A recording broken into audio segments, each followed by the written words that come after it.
Bab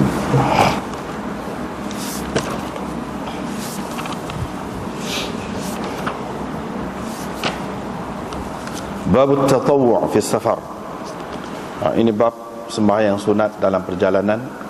Dengan sanadnya Imam Abu Dawud meriwayatkan daripada Bara bin Azib al-Ansari.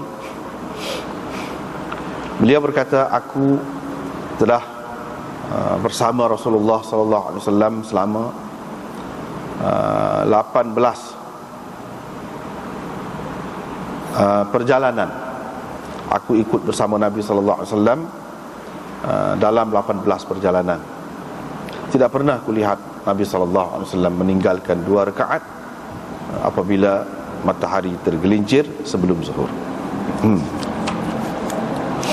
Dengan sanadnya Imam Abu Dawud meriwayatkan daripada Isa bin Hafs bin Asim bin Umar bin Al-Khattab, daripada ayahnya yakni Hafs. Beliau berkata, aku telah ikut Ibnu Umar dalam satu perjalanan. Qala, Hafs berkata, Ibnu Umar menjadi imam kepada kami, melakukan sembahyang 2 rakaat, kemudian dia menghadap kami, dan dilihatnya ada beberapa orang, ada orang yang sembahyang sambil berdiri. Faqala, maka dia berkata, apa yang dilakukan oleh mereka ini? Saya pun kata, mereka bersembahyang sunat. Qala Ibnu Umar berkata, kalau aku nak bersembahyang sunat, tentu aku sempurnakan sembahyang aku. Ya bena akhi, wahai anak saudaraku, sesungguhnya aku telah ikut Rasulullah sallallahu alaihi wasallam dalam perjalanan. Baginda tidak melebihkan daripada 2 rakaat. Yang ini tidak menambahkan sembahyangnya melebihi 2 rakaat. Sehinggalah Allah Azza wa Jalla mengambil nyawanya. Yani sehingga Nabi sallallahu alaihi wasallam wafatlah. Aku juga bersahabat mengikut Abu Bakar. Dia tidak melebihkan daripada 2 rakaat sembahyang sampai Allah Azza wa Jalla mengambil nyawanya. Aku juga bersahabat dengan ikut yakni Umar, bersahabat yakni maksudnya ikut Umar, falam yazid ala raka'atain. Dia juga tidak melebihkan daripada 2 rakaat sehinggalah Allah Subhanahu wa taala mengambil nyawanya. Aku ikut Uthman, dia juga tidak melebihkan daripada 2 rakaat sehingga Allah Azza wa Jalla mengambil nyawanya. Wa qad qala Allah Azza wa Jalla, dan Allah Azza wa Jalla telah pun berfirman, laqad kana lakum fi Rasulillahi uswatun hasanah. Sesungguhnya ada bagi kamu pada Rasulullah itu contoh tauladan yang baik. Bab at-tatawwu' 'ala ar-rahilah wal witr. Ini bab sembahyang sunat di atas kenderaan dan sembahyang witir. Yakni di atas kenderaan. Dalam setengah-setengah nuskhahnya bab at-tatawwu' wal witr 'ala ar-rahilah, begitu. Sembahyang sunat dan sembahyang witir di atas kenderaan. Dengan sanadnya Imam Abu Dawud meriwayatkan daripada Salim daripada ayahnya yakni Abdullah bin Umar. Beliau berkata, Rasulullah sallallahu alaihi wasallam bersembahyang sunat di atas kenderaan, ke arah mana saja ditujunya. Nabi sallallahu alaihi wasallam berwitir di atas kenderaan itu, tetapi Nabi sallallahu alaihi wasallam tidak bersembahyang fardu di atas kenderaannya. Dengan syaratnya Imam Abu Dawud meriwayatkan daripada Anas bin Malik bahawa Rasulullah sallallahu alaihi wasallam apabila musafir dan dia hendak melakukan sembahyang sunat, dia akan menghadap dengan untanya ke arah kiblat, lalu bertakbir, kemudian bersembahyang, kemudian dia bersembahyang ke arah mana yang dibawa oleh kenderaannya itu. Dengan sanadnya Imam Abu Dawud meriwayatkan daripada Abdullah bin Umar bahawa beliau berkata, aku telah melihat Rasulullah sallallahu alaihi wasallam bersembahyang di atas himar sambil ataupun dalam keadaan Nabi sallallahu alaihi wasallam menghadap ke arah Khaybar, menuju ke arah Khaybar, boleh juga. Dengan sanadnya Imam Abu Dawud meriwayatkan daripada Jabir Katanya Rasulullah sallallahu alaihi wasallam telah mengutuskan aku untuk sesuatu keperluan. Qala Jabir berkata, selepas itu aku datang ketika dia sedang bersembahyang di atas kenderaannya dengan menuju ke arah timur. Wasujud akhfadu minar ruku'. Isyarat sujud Nabi sallallahu alaihi wasallam itu lebih rendah daripada rukuknya. Babul fariidha 'ala ar-rahilah min 'udhr. Ini bab sembahyang fardu di atas kenderaan kerana uzur. Dengan syaratnya Imam Abu Dawud meriwayatkan daripada Atha bin Abi Rabah bahawa beliau bertanya, Aisyah, adakah dibenarkan kepada perempuan bersembahyang di atas binatang kenderaan? Aisyah berkata, tidak dibenarkan kepada mereka dalam keadaan itu, sama ada dalam keadaan susah ataupun senang. Muhammad berkata, hadza fil maktubah, ini berhubung dengan sembahyang fardu. Babun mata yutimmul musafir, bab bilakah orang musafir menyempurnakan sembahyangnya, yakni mengerjakan sembahyang seperti biasa dengan cukup rakaatnya. Dengan sanadnya Imam Abu Dawud meriwayatkan daripada Imran bin Husain, beliau berkata, aku telah berperang, yakni ikut berperang bersama Rasulullah sallallahu alaihi wasallam, dan aku juga ikut bersama Nabi dalam pembukaan Mekah. Nabi sallallahu alaihi wasallam berada di Mekah selama 18 malam, di mana baginda tidak bersembahyang kecuali 2 rakaat. Dan baginda bersabda, wahai penduduk negeri ini, wahai orang tempatan, sallu arba'an, kamu bersembahyanglah 4 rakaat kerana kami ini orang-orang musafir. Dengan sanadnya Imam Abu Dawud meriwayatkan daripada Ibnu Abbas bahawa Rasulullah sallallahu alaihi wasallam menetap ataupun berada di Mekah selama 17 malam, yakni 17 hari lah. Yaqsurus salah, Nabi sallallahu alaihi wasallam mengqasarkan sembahyang dalam masa itu. Ibnu Abbas berkata, orang yang berada selama 17 hari dia boleh mengqasarkan, dan orang yang berada di suatu tempat lebih daripada itu dia kena menyempurnakan sembahyangnya. Abu Daud berkata, Abbad bin Mansur berkata, diambilnya daripada Ikrimah, daripada Ibnu Abbas, beliau berkata, yakni Ibnu Abbas berkata, aqama 19. Nabi sallallahu alaihi wasallam berada, yakni di Mekah selama 19 malam, sekali dengan hari-hari dia lah. Kalau kita kata 19 hari gitu, kita tak kata 19 malam. Dengan sanadnya Imam Abu Dawud meriwayatkan daripada Ibnu Abbas, katanya Rasulullah sallallahu alaihi wasallam berada di Mekah pada tahun pembukaan Mekah selama 15, yakni 15 malam sekali dengan harinya, di mana Nabi sallallahu alaihi wasallam mengqasarkan sembahyang pada hari-hari itu. Abu Daud berkata, hadis ini diriwayatkan oleh Abdah bin Sulaiman dan Ahmad bin Khalid Al-Wahbi dan Salamah bin Fadal daripada Ibnu Ishaq juga. Mereka tidak ada menyebutkan di dalamnya Ibnu Abbas. Lepas tu riwayat daripada Ibnu Abbas lagi bahawa Rasulullah sallallahu alaihi wasallam berada di Mekah selama 17 hari. Dalam masa itu Nabi sallallahu alaihi wasallam bersembahyang 2 rakaat. Dengan sanadnya Imam Abu Dawud meriwayatkan daripada Anas bin Malik, katanya kami keluar bersama Rasulullah sallallahu alaihi wasallam daripada Madinah ke Mekah. Nabi sallallahu alaihi wasallam mengerjakan sembahyang 2 rakaat sehinggalah kami pulang ke Madinah.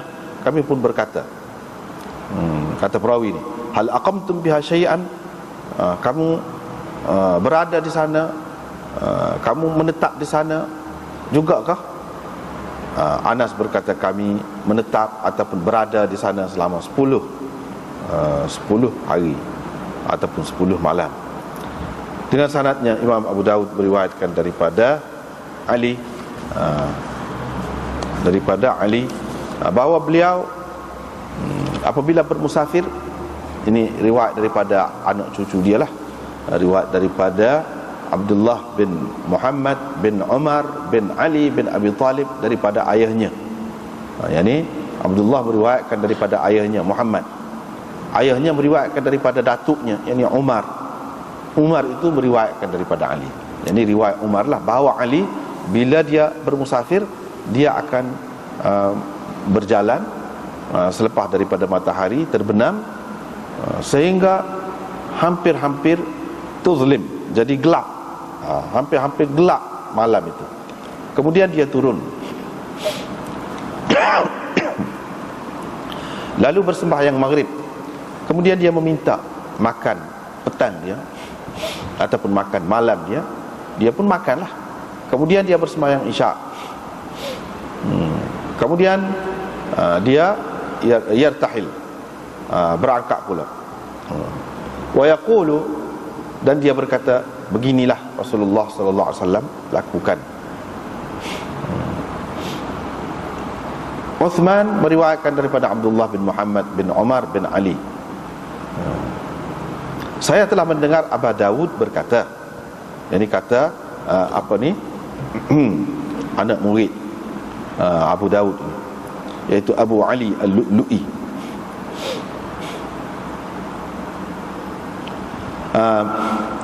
Usamah bin Zaid meriwayatkan daripada Hafs bin Ubaidillah, yakni daripada Anas bin Malik, bahawa Anas menjamakkan dua sembahyang ini pada ketika hilang syafaq, pada ketika hilang syafaq.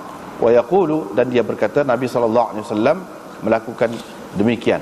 Riwayat Zuhri daripada Anas daripada Nabi sallallahu alaihi wasallam seperti itu juga, yakni dari segi lafaznya dan maknanya, mithlahu, begitu, seperti itu juga. yakni apabila kata mithlahu ni dia tidak seperti nahwahu, yakni lafaz dia dan makna dia sama.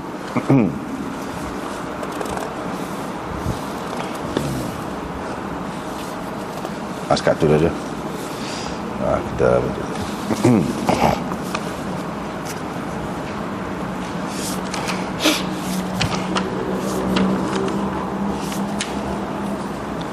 bab at-tatawwu' fi safar.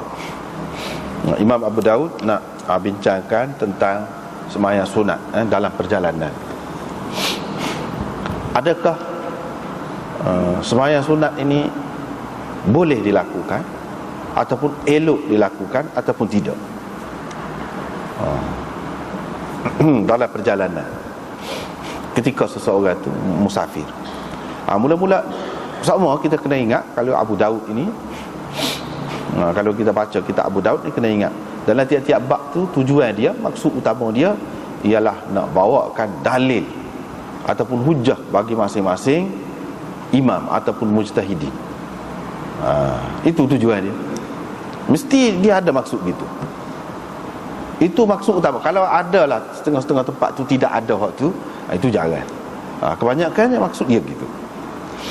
Hadis ni hak mula-mula dia mari ni, dia nak cerita boleh sembahyang. Ada sembahyang sunat di dalam perjalanan ni, ada selain daripada sembahyang fardu. Hak ni lah hak cerita daripada Bara' bin Azib. Dia kata aku ikut Nabi SAW dalam 18 perjalanan. Tidak pernah aku tengok Nabi SAW ni tinggal 2 rakaat. 2 rakaat bila matahari tergelincir. Jadi sebelum dia buat zuhur dia tu, dia mengerjakan 2 rakaat ni dulu. Maknanya adalah sembahyang sunat. Itu kalau kita tengok hadis yang pertama. Kalau kita tengok hadis yang kedua pula, riwayat daripada Ibnu Umar. Nampak dia tak kenal, dan dia kata tak ada.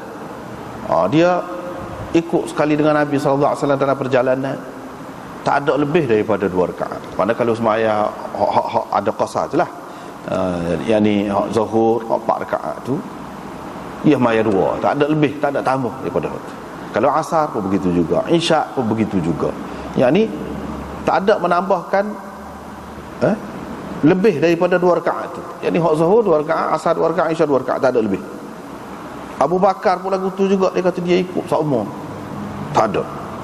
Yang ni sembahyang hak fardu tu saja.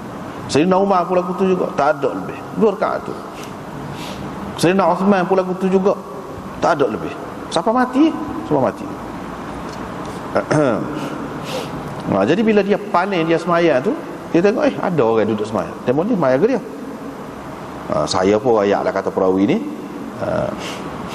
Dia kata mereka duduk semaya sunat. Yusabbihun itu makna duduk semaya sunat. Dia kata, kalau aku nak semaya sunat kata dia, aku cukuplah semaya tu, semaya zuhur 4 rakaat. Semaya asar 4 rakaat. Yang kita tak semaya cukup tu maknanya untuk kemudahan dah lah, untuk ringan dah. Tuhan beri peringan dah. Nabi SAW ajar kita peringan dah. Untuk apa pula kita susah-susah tambah tu? Jadi tidak ada ringan lah, jadi banyak jugalah. Begitu. Maknanya dia tidak kena. Dia tidak kena. Lepas tu dia pun kata laqad kana lakum fi rasulillahi uswatun hasanah. Tak apalah tu. Maknanya tengok, dia mari dua kan tu. Sama-sama dia mari dua gitu. Bila dia mari dua, kita kena tengok. Kalau Imam Muslim hak kuat di sisi dia tu hak mula-mula tu, lepas tajuk tu mula-mula, so 2 3 hadis. Kalau banyak, hak ujung tu tak apa kuat. Hak ujung tu. Tapi kalau Abu Daud ni tak mesti gitu. Dalam Tirmizi kau apa tak mesti gitu. Boleh jadi hak lebih kuat bagi dia, iaitu hak disebut kemudian. Boleh jadi hak lebih kuat bagi dia tu hak disebut dulu. Boleh jadi. Waktu kita kena tengoklah, tengok keadaan lah. Dia tidak ada ketetapan dalam Abu Daud. Kita boleh tahu daripada cara dia kemukakan itu. Cara dia kemukakan.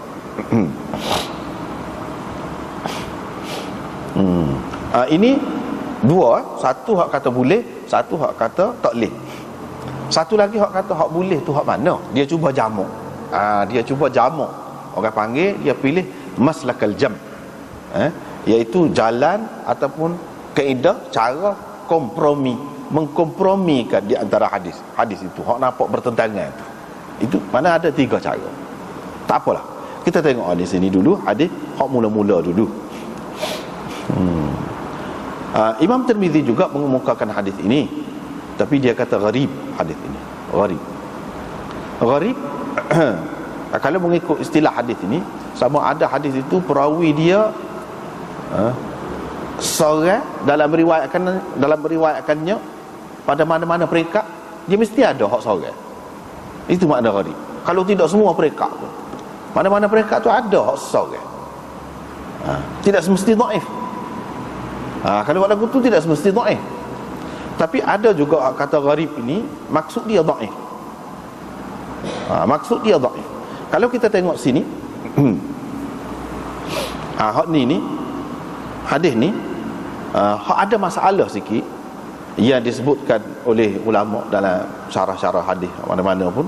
Dalam syarah hadis kita ni pun, Badlul Majhud ni pun dia sebut ada masalahnya, iaitu Abu Busrah Al-Ghifari, iaitu perawi yang mengambil daripada Bara bin Azib. Di situ duduk masalahnya. Sebab ada ulama yang mengatakan dia ni la yu'raf, tidak diketahui, maksudnya majhul. Bila majhul, maknanya tak kuat adalah hadis tu, dia jadi dhaif lah. Bermakna Imam Tirmizi kata gharib itu maksudnya dhaif. Dhaifnya duduk mana? Situlah. Jadi di sini lagu tu juga. Kalau kita tengok ni kan, kalau kita tengok dalam syarah ni, dia kata Safwan bin Sulaim ambil daripada dia ni. Tirmizi kata saya tanya Muhammad, yakni Imam Bukhari, tentang dia ni. Falam ya'rifu, Imam Bukhari tak kenal dia, kecuali tak tahu hadis ni kecuali daripada hadis Laith bin Sa'ad. Dan dia tidak tahu nama Abi Busrah. Mana Abi Busrah ni orang tidak terkenal sangat, tak tahu. Ibnu Hibban masuk dalam thiqat dia. Qultu fil kuna, tak apalah. Ijli berkata dia ni madani tabi'i thiqah. Tapi Zahabi dalam Mizanul I'tidal dia kata la yu'raf, tidak diketahui. Jadi dalam banyak-banyak ni, orang ni kata gini, orang ni kata gini. Imam Bukhari pun tak kenal mana orang ni. Tetapi ada beberapa orang tokoh rijal hadis, dia kata thiqah. Dia kata thiqah. Tapi Imam Zahabi kata tidak dikenali. Biasanya orang akan utamakan Imam Zahabi sebab dia lebih mahir lah. Dan dia kemudian sikit daripada orang lain. Dia kata tidak dikenali. Bila tidak dikenali makna majhul. Nak hilang jahalah ni, kurang-kurangnya perawi daripada dia tu kena 2 orang. Sedangkan hak ni hak ambil daripada dia ni Safwan bin Sulaim seorang saja. Kalau ada pun tidak hilang jahalah dia tu. Maknanya masih lemah jugalah, tak kuatlah. Tapi itu benar khilaf kan? Bila khilaf itu dia khilaf dia juga dari segi nak guna ni. Nak guna ni tu ada orang yang pakai gitu tu. Dia nak kan hak ni. Dia pakai hak pendapat ulama hak kata boleh terima dia tu lah, siqah tu lah. Mana sekurang-kurangnya hasan. Dalam Tirmizi dia mari hak kata-kata Imam Bukhari ni, tapi akhir dia ada kata wa huwa hasan. Imam Bukhari kata hasan. Maknanya kedudukan dia tu setara tu lah. Sebab ada juga orang yang mentakdilkan dia.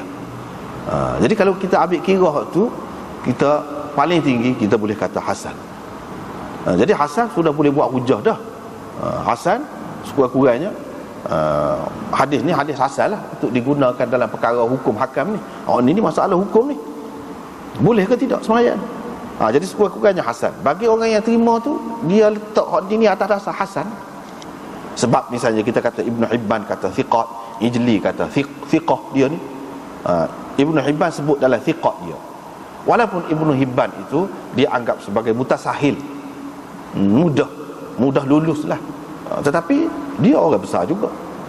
Lepas tu selain daripada dia ada lagi orang kata, ini kalau Imam Zahabi kata tidak diketahui dia, tidak diketahui dia tu. Imam Zahabi tak ada dengan dia berdasarkan kajian dia tu lah. Ulama-ulama dulu tak tahu dia tu. Kalau nak kira dia tu memanglah tak ada. Maknanya dia tarjih waktu. Bagi dia dhaif lah. Bagi dia dhaif lah. Kepada orang seperti ni, Zahabi ni, bila dia kata tidak diketahui, makna majhul. Makna dia tak akan pakai ada hadis ni dalam bab hukum. Sebab dhaif. Gitulah. Yang jadi khilaf-khilaf tu gitulah. Apa hak ni pakai, hak ni tak pakai. Hak tak pakai tu dia kata salah satu sebabnya lah. Banyak lagi sebab lain. Salah satu sebab dia kata hadis ni dhaif. Hak ni pula dia pakai, dia kata tidak dhaif. Khilaf tu pada perawi tu. Khilaf tu pada perawi. Baiklah. Bagi orang yang kata tidak dhaif boleh pakai sebab dia walaupun tidak sahih tapi hasan. Dia duduk situ. Hasan paling tinggi makna hadis ini hasan lah kita kata. Baik, bila hasan boleh pakai. Bila sudah Nabi SAW terbukti Nabi SAW tak tinggal hak 2 rakaat ni, hak 2 rakaat ni gapo? Hak 2 rakaat ni gapo? Sunat. Sebab sebelum zuhur hak zuhur tu hak fardunya. Maknanya sunat tu Nabi SAW ada buat lah. Ada buat lah. Dan dia tengok. Dan kalau sunat, kita nak kata sunat ke dia ni? Kalau kita kata sunat mutlak ataupun sunat macam-macam disebut, sunat zawal misalnya, dalam kitab disebut macam-macam lah namanya, sunat zawal, sunat kata ni. Hak sunat rawatib dalam keadaan biasa ni mana kuat? Mana kuat dari segi tuntutan? Kan kuat rawatib. Jadi kalau kuat rawatib atas dasar aulawi, dia pakai qiyas lah tu.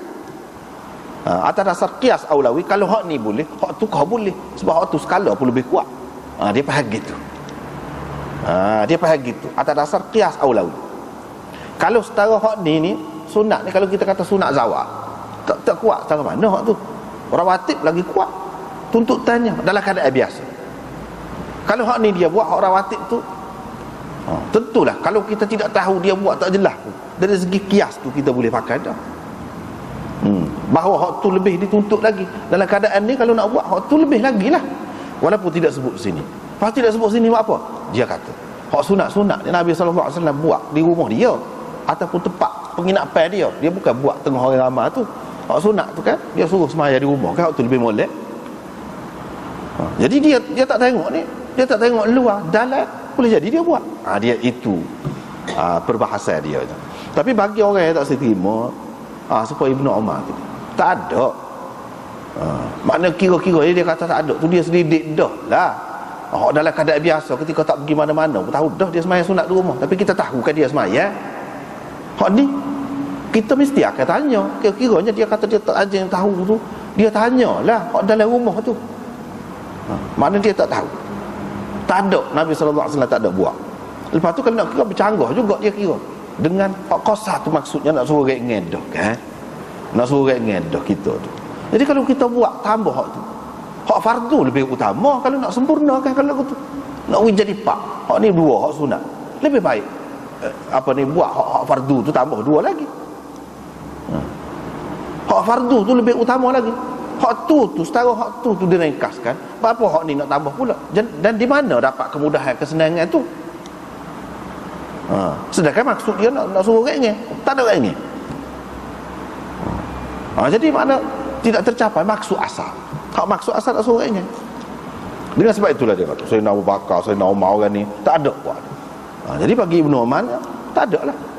Tapi orang kata tu dia ada riwayat tu dalam Bukhari, dalam Muslim, dia sendiri pada buat juga tu sunat. Lagu mana? Pula. Tu biklah buat yang ketiga pula. Golongan yang ketiga pula.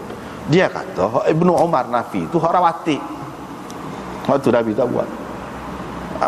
Jadi hak dia riwayat, ada dalam riwayat dia tahu Nabi SAW buat, dan dia pun ada buat juga. Hak tidak rawatib. Tak bercanggah lah dengan hadis ni pun. Hak mula-mula ni tak bercanggah. Yang ni hak lain dia buat, tapi buat tu bukanlah sebagai suatu ketetapan seperti mana dalam keadaan biasa. Dalam keadaan biasa tu dia jaga benar, ni tidak gitu. Bila senang dia buat. Tidak seperti skala tidak gitu. Buat semua. Macam wajib lah buat tu, tak tinggal lah. Cuma adalah cara-cara dia tinggal tu untuk menunjukkan tidak wajib. Misalnya semaya tu rawatib ke apa kita kata. Tapi kalau hak ni dia buat pun tidaklah tetap seperti ketika bermukim tu. Jadi golongan yang ketiga ni cuba pakai kedua-duanya, cuba jamak, gabungkan, kompromikan hadis-hadis yang nampak bercanggah tu. Gitulah caranya.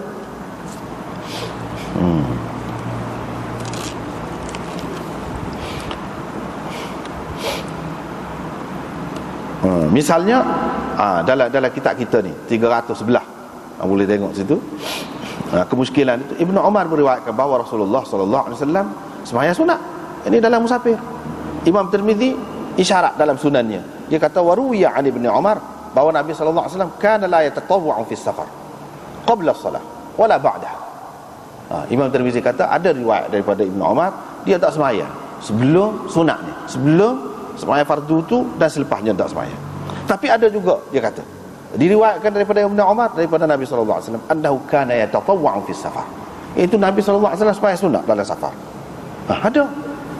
Jadi penyelesaian dia supaya kita kata tadi itulah. Jadi kalau kita perhati di situ kita nampak hak tidak sembahyang tu iaitu hak rawatib. Hak lain ada. Hak ada pun dia tidak tetap, tidaklah sungguh seperti dalam keadaan biasa. Maka jadi boleh terkumpul lah semua ni. Ibnu Umar kata tak pernah sembahyang ni dalam musafir ni kecuali dua tu. Yang ni hak rawatib. Hak tu kan skala dekat kan dengan zuhur. Rawatib, qabliyah, ba'diyah. Hak tu maksud dia, bukan hak lain. Tetapi ada juga ulama yang mengatakan bila dia menafikan hak ni tak ada lah, mana-mana pun tak ada. Lepas tu riwayat ada sebut ada riwayat itu marjuh. Begitulah. Gitulah cara. Hak rajihnya daripada Ibnu Umar, hak lebih kuatnya iaitu hak ni.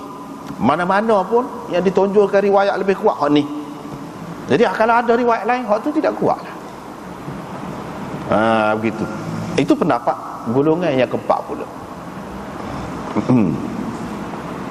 Masalah hak dia kata Sayyidina Uthman ini semaya tidak lebih daripada 2 rakaat sehingga Allah SWT mengambil nyawa. Situ pun ada kemuskilan juga. Tetapi maksud dia ni dalam musafir lah. Sayyidina Uthman dalam perjalanan dia, bukan maksud semasa haji itu dia pergi semasa haji itu dia semaya tamat. Ada dalam riwayat kan, dalam riwayat ada sebut, dalam Bukhari pun ada juga Sayyidina Uthman semaya tamat. Jadi maknanya lagu mana dia kata ni tak ada lebih daripada 2 rakaat. Situ jawapan pula ulama. Dia kata pula yang ni hak ni maksudnya tidak lebih daripada 2 rakaat ni 6 tahun ataupun 8 tahun di permulaan pemerintahan dia. Tapi di akhir pemerintahan dia semaya tamam sebab dia ada keluarga di sana. Itu jawapan ulama. Dia sudah ada keluarga di sana. Jadi hak ni tapi hak ni kalau kita nak takwil lagu tu seperti yang biasa takwil ulama takwil tu, apa makna dia kata hatta qabadahu Allah azza wa jalla pula. Jadi boleh jadi Ibnu Umar tak tahu hak Sayyidina Osman tu buat gitu, ataupun dia tahu hak maksud dia di sini bukan di tempat dia bermukim tapi dalam musafir, di mana-mana ketika dia musafir. Tak kira lah kalau dia misalnya di satu tempat tu dia ada keluarga dia, isteri dia ada situ, itu cerita lain. Hak kita duk cerita ni dalam perjalanan. Kalau dalam perjalanan lagu ni lah sampai mati Sayyidina Osman. Dia nak ayat gitu. Tapi Ibnul Arabi buat kesimpulan seperti Syekh Zakaria taklik dia di bawah ni. Ibnul Arabi kata hadis ini menunjukkan bahawa orang duduk kata dia ada keluarga di Mekah tu dan dia semaya tamam di Mekah itu batilun, kata dia. Tak betul. Sebab dia utamakan hadis ni. Gitu. Tak apalah. Maknanya ada khilaf di situ. Babut tatawwu' 'ala ar-rahilah wal witr, ataupun dalam setengah nuskah tu babut tatawwu' wal witr 'ala ar-rahilah. Semaya sunat di atas kenderaan dan witir. Jadi bagi orang yang menerima supaya kita baca saat ni lah nuskah ni, witir tu duduk kemudian. Dia ada makna tu, dia kata. Dia ada makna. Imam Abu Daud buat gitu. Dan kalau kita pakai lagu tu lebih menunjukkan kebijaksanaan Abu Daud. Kalau kita kata babut tatawwu' wal witr, kita kata gitu, yang mengikut nuskah tu, bermakna kita mengatakan Imam Abu Daud ini dia tidak mengambil kira pendapat hak lain. Dia mengambil kira hak dia nampak bagi dia hak kuatnya hak mana. Kalau kita kata dia letak witir ni kemudian, dia nak mengisyaratkan bahawa witir ini dengan sunat biasa ni tidak serupa. Kalau sunat biasa ni memang semua ulama terima berlaku, boleh semaya atas kenderaan. Tapi witir tidak semua. Sebab itu dia letak witir kemudian. Itu maksud dia. Baik. Kalau kita mengikut hoksa lagi, witir itu letak selepas daripada tatawwu', maknanya Imam Abu Daud nak menganggap nak menyatakan bahawa tatawwu' semaya sunat biasa dengan witir ni serupa je. Boleh atas kenderaan. Maknanya dia nak dia nak kritik lah, ataupun dia nak menyatakan bahawa hak witir tu tak boleh semaya atas kenderaan itu marjuh, tidak kuat, dan dia tidak setuju dengan hal tu. Ataupun dia nak menyatakan mazhab dia bukan lagu tu. Mazhab dianya witir itu bukan wajib, witir itu sunat seperti sunat-sunat yang lain. Sebab tu boleh semaya atas kenderaan. Kalau ia semaya wajib tak boleh, dia kena turun bawah. Lepas tu dia amari hadis Nabi sallallahu alaihi wasallam semaya witir itu atas kenderaan dia, menunjukkan sunat. Tu dia nak ayatnya. Menunjukkan sunat. Memanglah Imam Syafi'i, Imam Ahmad dan lain-lain menganggap witir itu sunat, walaupun antara sunat yang utamalah. Bahkan ramai daripada ulama dalam Syafi'i sendiri pun mengatakan sunat nombor 1 sekali witir, hak paling tinggi sekali witir. Ada juga mengatakan sunat subuh, ada khilaf tu, tak kira lah. Tetapi mana witir ni disebut hak atas kalau sunat. Sunat pun, hak kata sunat pun. Adapun Imam Abu Hanifah, dia kata witir itu wajib. Witir itu wajib, bukan fardu. Bukan fardu. Fardu tu semaya 5 waktu tu. Witir ni tidak fardu, tapi wajib. Tak semaya dosa.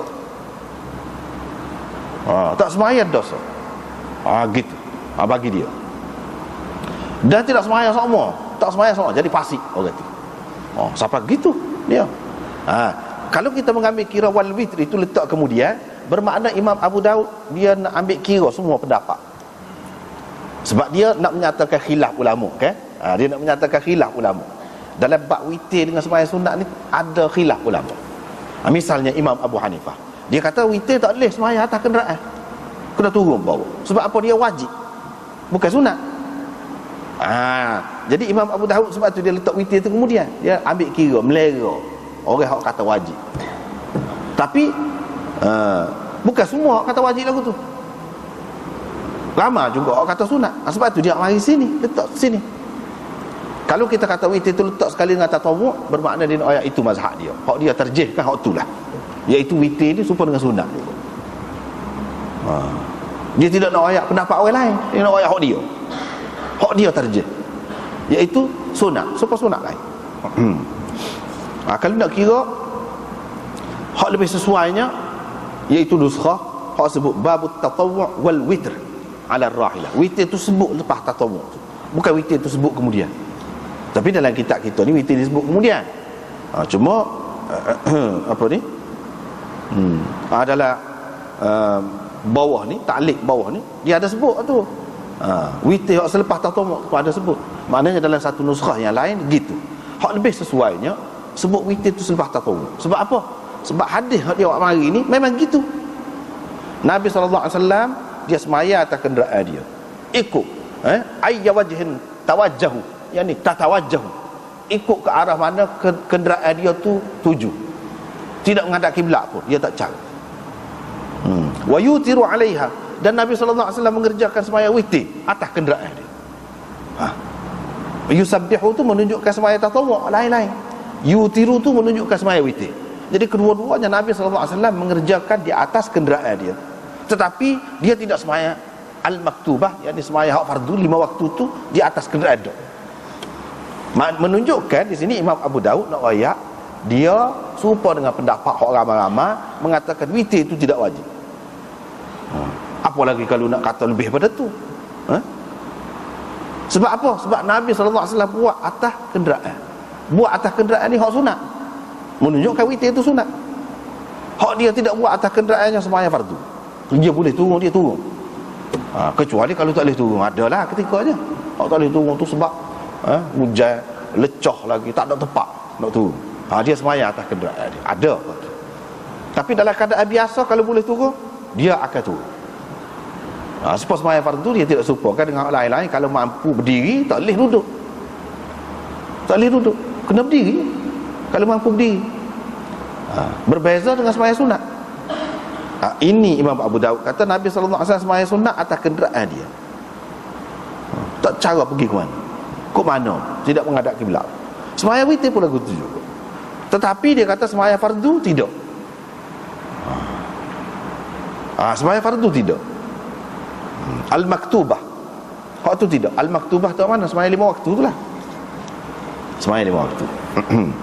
Berkenaan dengan sembahyang witir ke apa ni, pendapat Imam Abu Hanifah, dalil dia kita sudah bincang dah dulu. Sudah bincang.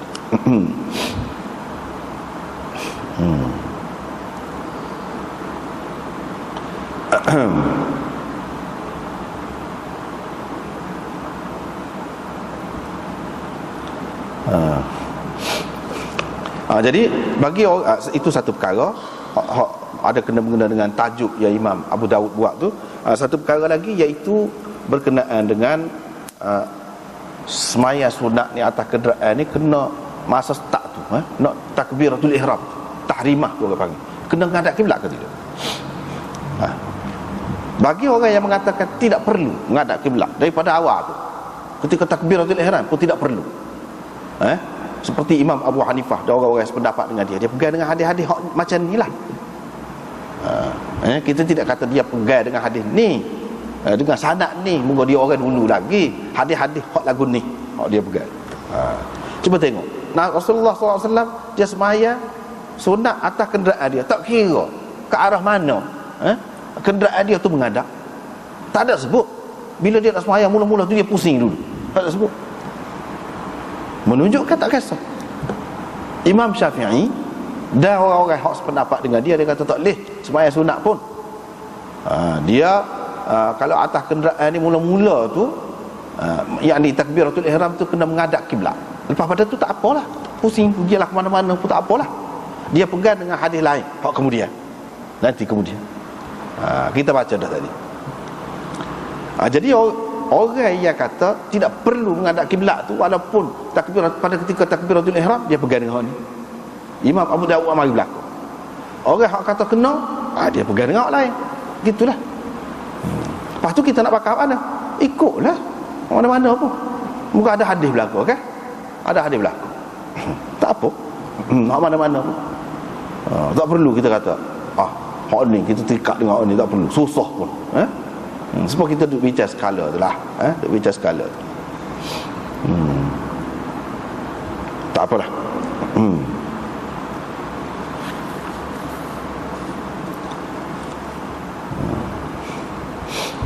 Kalau ada hadis yang mengatakan Nabi SAW kalau bila dia nak sembahyang witir dia turun, orang-orang yang kata sembahyang witir ni sunat, boleh sembahyang atas kenderaan, dia kata itu turun tu bukan sebagai mesti. Ada ketika lah dia nak turun, dia turun lah. Memang dia nak berhenti situ, dia sembahyang situ. Tapi ada juga hadis tak apa ni sebut memang dia sembahyang atas kenderaan tu, kita nak kan tu. Bukan dia turun sama. Bukan dia turun sama. Orang Hanafi dia tak salah dia ni. Hak ni dia kata tidak kuat. Dia cari hak kuat lagi. Iaitu hak turun. Nabi SAW tu bila nak sembahyang witir, dia pegang hak tu. Hak tu jadi asas kepada dia. Tapi bagi orang yang tidak ikut pendapat dia tu, dia jadikan hak ni sebagai asas. Hak ni. Apa tak kenanya hadis ni? Tak molek mana? Kurang mana? Sanad dia kurang mana? Tak ada kurang. Sebab tu dia kata kalau turun itu kebetulan dia nak turun. Ataupun siapa di stesen kau tempat yang patut nasabah turun kau dia turun lah. Bukan maknanya tak boleh buat. Apa kita nak arah hadis ni pula? Sebab tu yang kita kata sembahyang witir itu sunat lebih kuat. Sunat. Banyak hadis-hadis yang seumpama ini. Dan sembahyang atas kenderaan itu menunjukkan ia sunat. Dalam mazhab Hanafi dia nak kata wajib tu tak apalah, hak tu kita hormatlah hak dia tu, tak apalah. Dan kalau nak ikut lagu tu pun lah tak apa. Tapi kena buatlah. Kalau tak buat dosa. Kena buat. Kalau tak buat dosa. Kalau nak ikut dia, ikut. Kalau tak buat dosa. Kalau kita tidak terikat diri kita dengan ikut dia, tak apa. Tak apa. Tak dosa. Sembahyang sunat lain lah. Lepas tu ni hadis yang kedua. Imam Abu Daud mari belakang. Imam Abu Daud mari belakang. Iaitu riwayat daripada Anas bin Malik bahawa Rasulullah SAW bila nak musafir, dia nak sembahyang sunat, dia akan hadapkan untuk dia tu menghadap kiblat. Lepas tu dia takbir. Lepas tu dia sembahyang. Ikut manalah kenderaan dia bawa. Dia pegang dengan ni. Syafi'i pegang hak ni. Lepas tu orang lain hak kata tak apa tu takbiratul ihram tidak, dia pegang hak tadi. Gitu. Lepas tu kita kata apa ya jadi tidak tetap ni. Tak apalah, memang dia nak bagi kemudahan dah. Apa yang kita nak suruh sepiknya? Dia nak suruh peluah dah. Dia nak peluah dah. Apa yang kita nak sepik pula? Dia nak suruh mudah. Apa kita nak susah pula? Maknanya kalau dia buat, dia sebut dalam keadaan lagu ni pun boleh, sehingga boleh dipaham, boleh lagu ni boleh, maknanya dia nak boleh dah tu, tak apa lah. Kita tak usah nyusah. Lepas tu riwayat daripada Ibnu Umar lagi, dia melihat Rasulullah SAW bersembahyang di atas himar dengan menghadap ke arah Khaybar, dengan menuju ke arah Khaybar. Khaybar ni duduk di sebelah utara. Khaybar ini duduk di sebelah utara daripada Madinah. Madinah tu duduk antara Mekah dengan Khaybar. Jadi kalau dia duduk menghadap kepada sebelah utara, tu maknanya dia membelakangi kiblat lah kira-kiranya. Kiblat ni, Kaabah ni duduk di belakang lah. Gitulah jadinya. Tapi dia tak kisah. Ini keadaannya Nabi SAW sembahyang sunat ni dia tak cara menghadap ke mana-mana. Tak apalah tu. Lepas tu adalah khilaf ulama kritik, ni atas himar ni tidak berapa kuat, ini tidak mahfuz kata dia. Hak mahfuznya atas unta kata dia. Tu tak apalah tu. Pas tak boleh kau orang hak kata riwayat tu atas unta sebenarnya. Kalau atas himar tak boleh ke? Dia kata boleh juga, cuma itu bahas dari segi lafaz saja, lafaz hadis. Gitulah. Lepas tu dia sebut Rasulullah, ni riwayat Jabir, Rasulullah sallallahu alaihi wasallam hantar aku untuk sesuatu keperluan. Lepas tu aku mari tengok-tengok dia duduk semaya atas kenderaan dia ke arah masyrik pula. Mana kira-kiranya Jabir berasa pelik lah, mana tidak menghadap kiblat lah bila menghadap masyrik pada ketika tu. Sujud dia tu lebih rendah daripada rokok dia. Jadi dengan isyarat lah, dengan isyarat lah. Begitu juga kita pun boleh, bukan masalah hemar, masalah unta saja. Atas motor, dia buat motor tu nak sembahyang sunat, tak boleh. Bahkan lebih baik lagi daripada hemar ni. Hemar ada kecil, unta kau kalunya retak ekor dia tu boleh jadi ngecik gapo kita boleh jadi. Bekas dia tu, bekas najis dia tu boleh jadi hok ngecik tu ada. Setara tu pun boleh. Kalau motor tak ada najis-najis tu. Kereta lagi boleh, lagi senang kalau nak sembahyang, tapi tak wajib buat dah. Padahal itu sunnah Nabi sallallahu alaihi wasallam. Tidak semestinya atas hemar. Lepas tu kita nak orang nak sembahyang.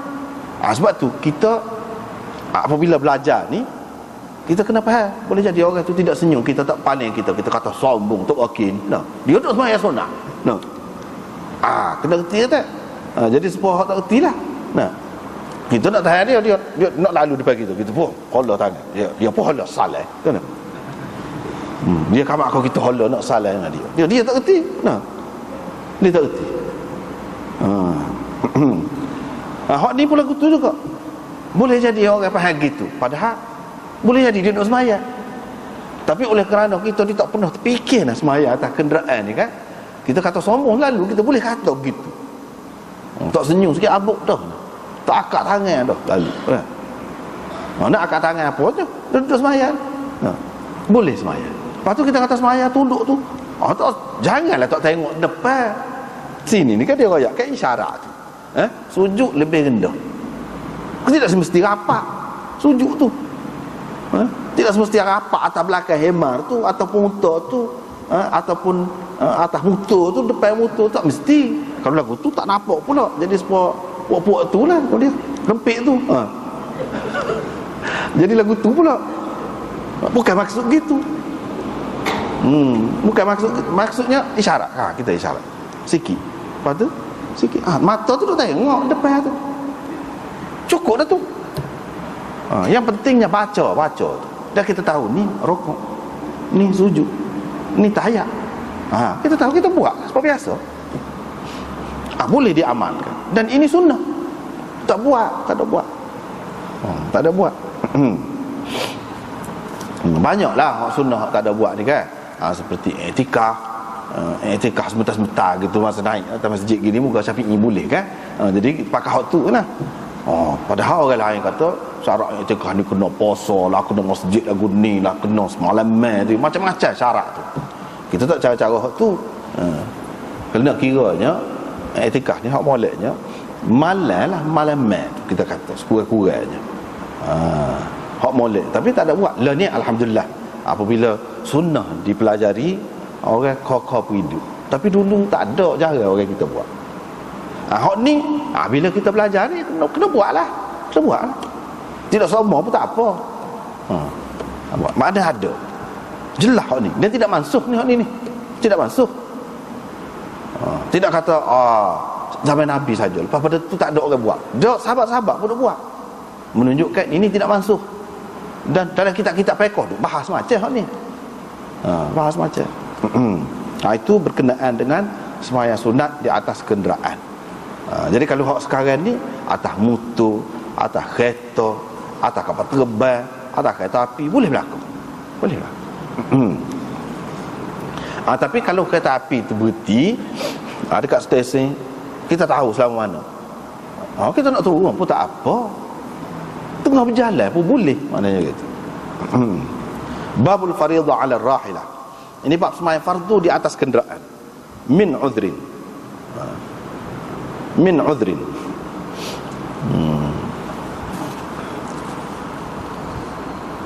Kerana keuzuran. Kalau kita tengok riwayat ini,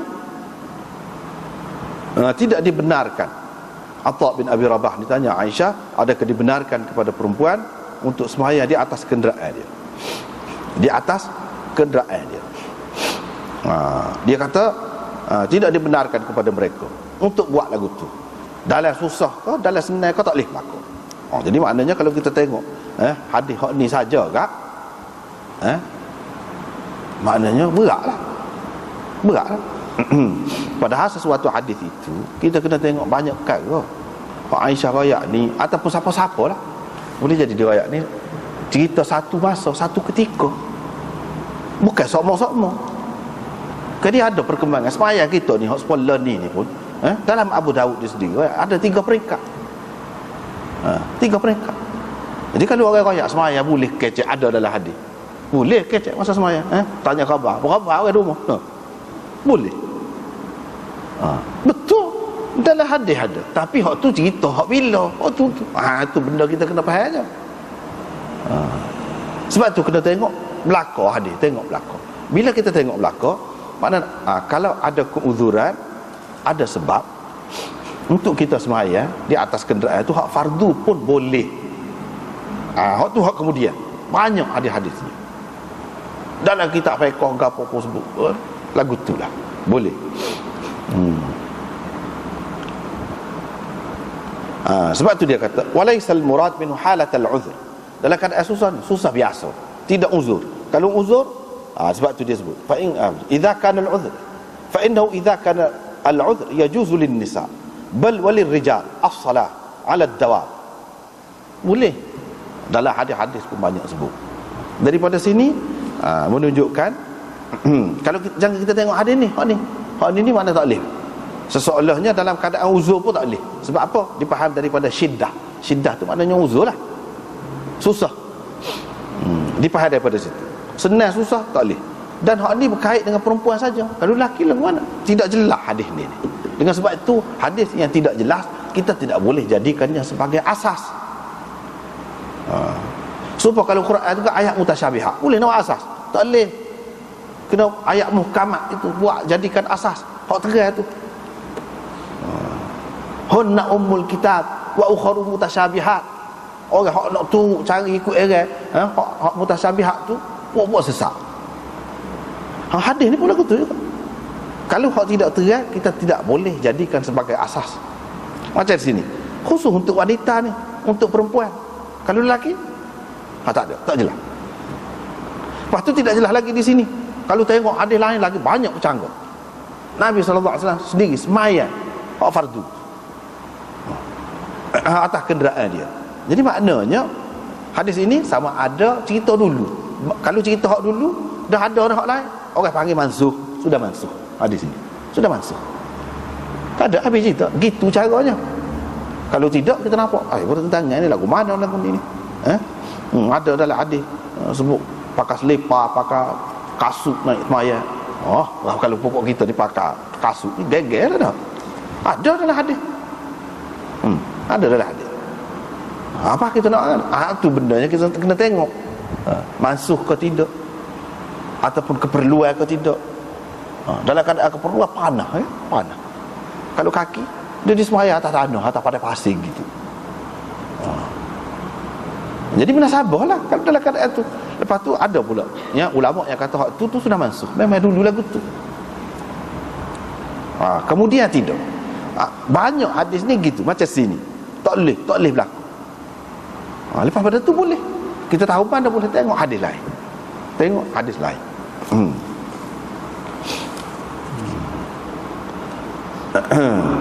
Lepas tu kalau tak boleh, lagu mana tak boleh? Mana kena turun? Pak kalau duduk atas kapal terbang nak turun mana? Nak turun mana? Lepas tu jaga masa waktu kapal tu semaya terikat dengan waktu tu secara waktu. Lagu mana? Tu benda. Adakah tidak wajib tak kena semaya? Kau tak kena semaya pakai qada apabila naik kapal terbang? Gitu ke? Tak. Ada kalau tidak. Mesti kena semaya lah juga atas tu. Kena semaya. Jadi seperti kita kata tadi, maknanya kalau dalam keadaan boleh menghadap kiblat, semolek-moleknya gitulah dulu. Apa ni takbiratul ihram tu.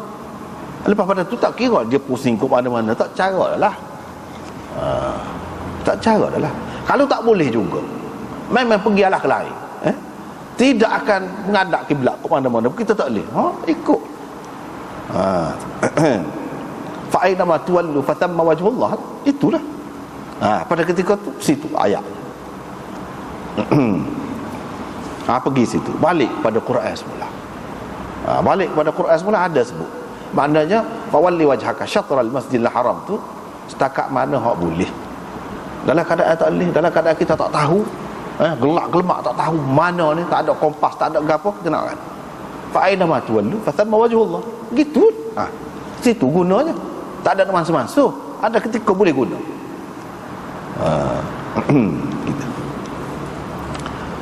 Jadi senanglah. Mana atas kapal terbang, atas kapal laut, atas kereta api, atas perahu, atas gapo pun semaya tak boleh tinggal. Tu bendanya. Semaya tak boleh tinggal. Kecuali kalau ada keuzuran yang membolehkan kita tinggal lah. Itulah yang cerita lah. Kalau tidak, tak boleh. Tak boleh. Babun mata yutimul musafir. Bila orang bermusafir ini dia kena sempurnakan, tamamkan semaya dia tu, lengkapkan semaya dia. Jadi kalau zuhur dia kena semaya 4 rakaat. Bila orang musafir tu, bila? Lepas tu dia marilah beberapa riwayat ini. Mula-mula riwayat Imran bin Husain, dia kata aku ikut Rasulullah sallallahu alaihi wasallam dalam pembukaan Mekah. Nabi sallallahu alaihi wasallam duduk di Mekah tu 18 hari. Dia duduk semaya 2 rakaat semacam. 2 rakaat semacam. Lepas tu dia pun kata, orang-orang hak tempatan tu, kamu semaya 4 rakaat lah. Kami ni musafir. Maknanya 18 hari tu musafir lagi. Lepas tu musafir ni bila? Sampai berapa hari baru dia kena semaya tamam. Dia duduk lama dah situ. Situ benda dia nak ayat. Lepas pada tu dia mari pula Ibnu Abbas. Rasulullah sallallahu alaihi wasallam duduk di Mekah selama 17 hari. Dia qasar semaya. Lepas tu ada pula riwayat Ibnu Abbas. Itu beberapa lah riwayat. Abu Daud kata Abbad bin Mansur meriwayatkan daripada Ikrimah daripada Ibnu Abbas, dia kata 19 hari. Lepas tu riwayat akhir tu 15 hari. 15 hari. Ada 17, ada 15, ada 19, dia sebut di sini. Dia sebut di sini. Ada 10, sebut 10 hari. Hak tu cerita lain pula. Hak tu cerita lain pula. Yang ni pada haji wada'. Lepas tu hak ni hak akhir sekali tu cerita tu mengikut dalam Aunul Ma'bud, dia kata hak ni boleh jadi tasarruf, nusakh. Penyalin ni dia letak sini. Sepatutnya ni duduk dalam bak jamuk dulu. Memang sesuai pun dengan jamuk. Tetapi boleh jadi juga setengah ulama dia kata tak ada silap kau terlupa kau tak. Memang lagu ni dah Imam Abu Daud buat, dia letak sini. Nak ayatnya hukum jamuk dengan qasar ni rapat. Bila boleh qasar, boleh jamuk. Ramai kan hak terima gitu, kecuali Imam Abu Hanifah. Dan orang-orang yang serupa dengan dia lah. Dia kata tidak gitu. Imam Abu Daud nak ayatnya hukum jamuk dengan qasar ni rapat. Jadi sehingga kalau kita letak dulu kemudian pun tak apa. Hak dalam hak bab qasar lepas tu mari cerita hak jamuk. Jamuk tu jamuk dengan qasar lah. Sekali, maknanya gitu. Jamuk serta qasar. Mana boleh letak sekali. Jadi hak ni tak ada kata penyalin yang salah letak sini. Sebenarnya Imam Abu Daud letak dulu dalam bab dulu. Tak perlu kita kata gitu. Sebab apa? Boleh kita selesaikan. Tak apalah. Jadi di sini dalam perkara ni dia ada khilaf ni antara ulama. Hak mana? Hak kuat. Hak mana? Hak kuat. Di sini Imam Abu Daud tak amari ni. Hak 4 hari ia dipegang oleh Imam Syafi'i dan Imam Malik. Mana kalau seseorang tu 4 hari dia kira bermukim dah lah tu. Lepas pada tu kan kena sembahyang tamam. Walaupun banyak lagi ada khilafnya dalam perkara ni. Sehingga misalnya disebutkan di sini disebutkan di sini Aini telah menyebutkan 22 pendapat ulama dalam bab ni. Banyak benar lah. Dia kata gini, dia kata gini, dia kata gini.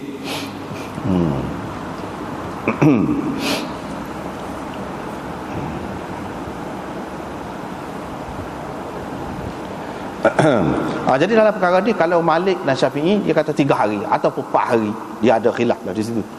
Imam Abu Hanifah kata 15 hari. 15 hari. Lepas pada tu Ahmad kata kalau dia niat nak duduk selama 21 sembahyang. 21 dia kena sembahyang 21 sembahyang. Itu dia boleh lagi jamak dan qasar. Tapi kalau lebih daripada tu tak boleh. Dia kena sembahyang tamam. Begitulah.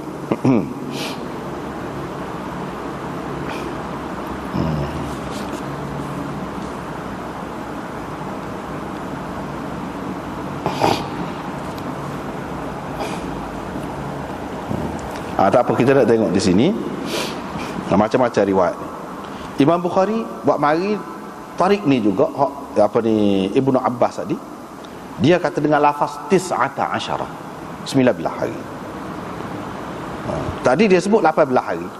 Imran bin Husain, dalam riwayat Imran bin Husain.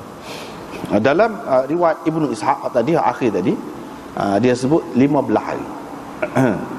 Baihaqi cuba menjamakkan di antara hadis-hadis ni. Dia kata 17 hari tu 19 hari, pada hari masuk dan hari keluar tu dia kira 19. Hak kata 17 tu dia kira hari hak duduk di situ. Dia kira gitu. Lepas pada tu hak kata 15 hari tu dia kira hak tu hak paling sikit. Di antara hak disebut tu hak paling sikitnya 15 hari. Dia pegang hak tu. Tak apalah. Dia sebut sini dalam kitab ni pun ada sebut. Kalau kita tengok dalam syarah-syarah Bukhari pun begitu. Dan bagi anda lah, anda nampak hak ni lebih kuat. Pada anda kalau nak ikut ni pun tak apa, sebab dia lebih kuat. Ulama-ulama pun kata gitu. Cuba kita perhati sini pada muka surat 319. Tengah tu, waqtada dhalika anna riwayat 19 arjahur riwayat. Kalau nak kira dari segi riwayat, hak paling kuat iaitu hak 19 hari. Wa bihadza akhadha Ishaq bin Rahawayh. Waktu Ishaq pegang hak tu lah. Lepas tu di antara yang menguatkan hak ni lagi, kebanyakan hak tersebut dalam riwayat yang sahihnya 19 hari. 19 hari. Lepas tu dia sebutlah Thauri dan Ahlul Kufah pegang dengan riwayat hak 15, Syafi'i pegang dengan riwayat hak lain-lain lagi, adalah dia sebut. Begitu. Imam Bukhari juga pendapat dia 19 hari. Kalau dalam masa 19 hari itu dalam perjalanan kita, lepas tu kita akan klik pula ke tempat kita, mana boleh lagi qasar, dan jamak boleh dalam masa tu, bukan 4 hari. 4 hari tu ada juga kata begitu kan, ada juga. Dia banyak lah, sebab tu kita kata tadi 22 pendapat dalam hak ni kata gini, hak ni kata gini, hak ni kata gini, banyak. Tapi kalau nak kira dari segi riwayat, hak paling sahih dan paling banyak, hak kuat-kuat, iaitu yang menyebutkan 19.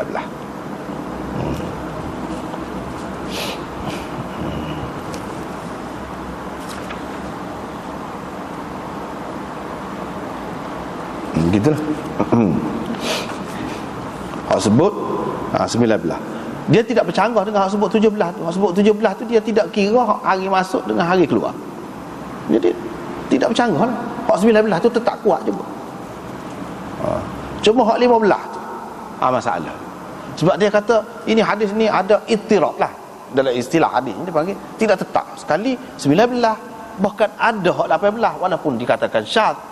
Hak 17 tu memang ada lah. Hak 15 pun ada. Jadi tak pasti ni. Baik kita ambil hak pasti mana. Hak paling kurang lah kata dia. Itu dia pakai lagu tu. Masing-masing ahli ijtihad ni masing-masing. Dia kata begitu. Lepas pada tu, orang hak kata 4 hari tu, dia pakai hadis lain. Hadis ni dia tak pakai ni, hak ni. Dia tidak utama hak ni. Dia tidak mengutamakan hadis ni, dia pakai hak lain. Tetapi hak ni kuat. Imam Bukhari pun bila dia sebut cerita pasal jamak ni, dia tekan hak ni. Dan dalam syarah-syarah Bukhari dia sebut Imam Bukhari mazhab dia begitu. 19. 19. Dan Nabi SAW ni jelas dia sebut fa inna safrun. Kita ni dalam keadaan musafir, orang musafir. Jelas. Jelas sebut musafir. Maknanya musafir lagi. Memanglah dia duduk Madinah, kan dia akan balik ke Madinah. Tidak dikira bermukim. Tidak dikira bermukim walaupun sudah 19 hari.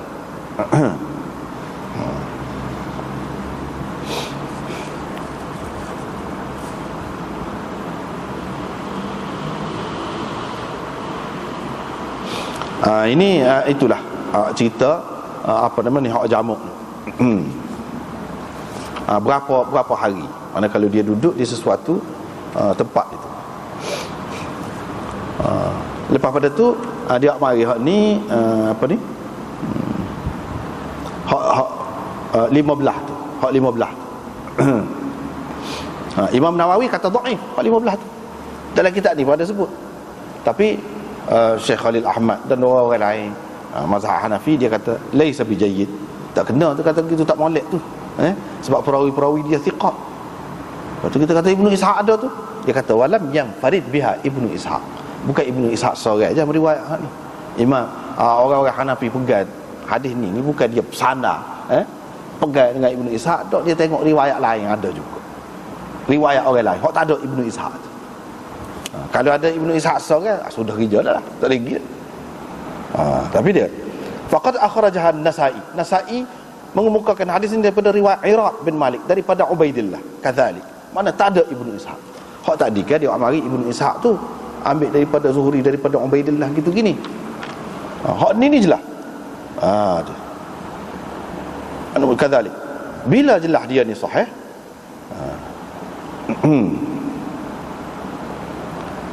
Bermakna perawi ni dia ingat hak asal riwayatnya 17 tu dia ambil kira hari keluar dan hari masuk, makna 15 tu lah hak sebenarnya. Dia ambil kira hak paling kurang tu. Hak kata 17 tu dia kira hak hari keluar dan hari masuk. Hak kita nak kiranya hak siapa tepat tu, apabila siapa tepat tu makna 15 hari, tak apalah tu. Lepas tu kita tengok hak riwayat Ibnu Ishaq ni, Imam Abu Daud pun dia tidak mari dia lepas gitu saja dah. Cuba perhati, kalau kita perhati, dia nak ayat tu bagi orang tak faham, dia kata tu dalam Abu Daud ada tu, Imam Abu Daud ambil juga daripada Ibnu Ishaq, dia tak faham cara ulama-ulama hadis ni lagu mana. Cuba kita perhati sini, riwayat Ibnu Ishaq kata 15 hari. Hak mazhab Hanafi pegang tu dia tak nak nyambik dengan Ibnu Ishaq ni, ada tarik yang lain, Cuba kalau kita nak tengok Ibnu Ishaq, apa Abu Daud komen? Abu Daud kata hadis ini diriwayatkan oleh Abdah bin Sulaiman, Ahmad bin Khalid Al-Wahbi dan Salamah bin Fadl daripada Ibnu Ishaq juga. Tapi mereka ni tak ada sebut Ibnu Abbas pula dalam ni, dalam riwayat dia tu. Mana dia nak ayatnya riwayat hak ada sebut Ibnu Abbas, hak daripada Ibnu Ishaq itu tidak mahfuz. Tu tujuan dia tidak mahfuz. Hak mahfuznya hak tak ada sebut Ibnu Abbas. Kalau ada sebut Ibnu Abbas, maknanya kedudukan dia tinggi. Ibnu Abbas sahabat ni, royak ni. Sedangkan hadis ni dia berhenti sekat Zuhri ya sebenarnya. Zuhri cerita ni. Ni kata-kata Zuhri. Kata-kata Zuhri je. Bukan Ibnu Abbas kata pun. Mana tengok. Kalau Ibnu Ishaq riwayat memang ada benda-benda lagu ni selalu. Ada selalu. Cuba kita tengok sini. Gharadul musannif bihadzal kalam. Maksud Imam Abu Daud buat marah ni iaitu hak Muhammad bin Salamah meriwayatkan daripada Muhammad bin Ishaq, daripada Zuhri, daripada Ubaidillah bin Abdullah, daripada Ibnu Abbas itu secara musnad, mana dengan lengkap sanak dia tu ghairu mahfuz, tidak mahfuz. Hak sahihnya hak diriwayatkan oleh ramai-ramai tu daripada Ibnu Ishaq, yakni secara irsal, mursal, yakni hadis ini hadis mursal, bukan marfu'. Bukan marfu'. Sebab mereka ni tak ada sebut dalam hak ni, hak ramai-ramai ni tak ada sebut Ibnu Abbas. Kata-kata Baihaqi juga dalam sunan dia, supaya dia juga dia ada tambah warawahu Iraq bin Malik anin Nabi sallallahu alaihi wasallam mursalan. Hak melalui riwayat Iraq itu pun mursal juga, tak ada Ibnu Ishaq. Mana hak tu lebih kemah. Hak tu lebih kemah. Lepas tu warawahu Abdullah bin Idris daripada Ibnu Ishaq, daripada Zuhri, dia sebut di situ dalam riwayat itu sebagai kata-kata Zuhri saja. Ni.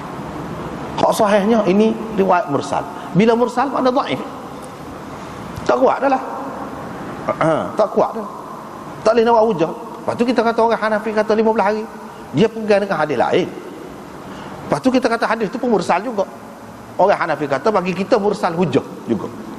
Kaedah dia. Lepas tu tak ada Ibnu Ishaq. Hak lain-lain molek. Cuma hadis itu mursal. Mursal kita pakai. Orang lain kata kita tak boleh pakai. Habis. Situ. Sebab mursal ni tak kemah lah ke mana-mana. Tak kemah. Hak ada Ibnu Ishaq ke, hak tak ada Ibnu Ishaq ke, tak kemah. Gitulah. Lepas pada tu pasal kitab hak ada ni, dia jatuh muka surat ni banyak ni, daripada 320 terus 353. Jadi kena potong stek suku pula ni. Mujur hak lain ada. Lagu itulah kitab ni. Jadi ada hak sebut 10 hari tu, hak tu cerita lain. Hak kata 19 hari tadi, hak kata 17 hari, 15 hari tu, hak tu Fatih Makkah. Masa Fatih Makkah. Hak hadis Anas ni dia sebut ni 10 hari ni, hak ni haji wada, pada masa haji wada. Oleh kerana dia berhenti 10 hari. Kalau dia berhenti lama lagi, dia akan buat lagi serupa dengan masa Fatih Makkah tu lah, sampai 19 hari. Lepas tu orang kata ni 10. Bukan makna nak ayat sekat 10 hari, dan mungkin dia nak duduk 10 hari. 10 hari. Tapi tidak 4 hari, ke mana-mana pun tidak 4 hari. Tidak 3 hari, 10 ke mana-mana pun. Bukan nak ayatnya sekat 10 saja. Mana ada ayat dia ada ayat sekat 10? Tak. Dia ayat Nabi berhenti, Nabi singgah, Nabi berada di Mekah selama 10 hari. Sebab keperluan dia selama tu. Tak ada bercanggah dengan hak tadi. Tak ada bercanggah. Lepas tu riwayat Ali bin Abi Talib apa ni, hak ni serupa dengan hak dululah. Apa nama ni, dia semaya jamak tu, Maghrib dan Isyak tu. Dulu sudah kita bincang dan lebih kurang itulah. Orang-orang Hanafi akan takwil semua hak lagu ni, dia kata jamak ni jamak suri, gitulah. Orang lain kata tidak jamak suri, sebab bila hilang syafaat tu maknanya habis Maghrib dah lah. Masa tu dia semaya, dia jamak. Takkan nak kata jamak suri. Dia takwil. Orang Hanafi kata bila tu tidak semesti betul-betul ketika tu boleh jadi, sebelum sikit ke lagu tu lah cara jamak suri, seperti kita sudah sebut dah kan sebelum pada ni. Lagu tu lah dia akan takwil. Orang lain dia kata tidak lagu tu, ni memang jamak hakiki, jamak semati ni. Rubuh sembahyang hak tu dalam waktu lain gitu. Itulah ni. Lepas tu tak ada, habiskan. Wallahu a'lam.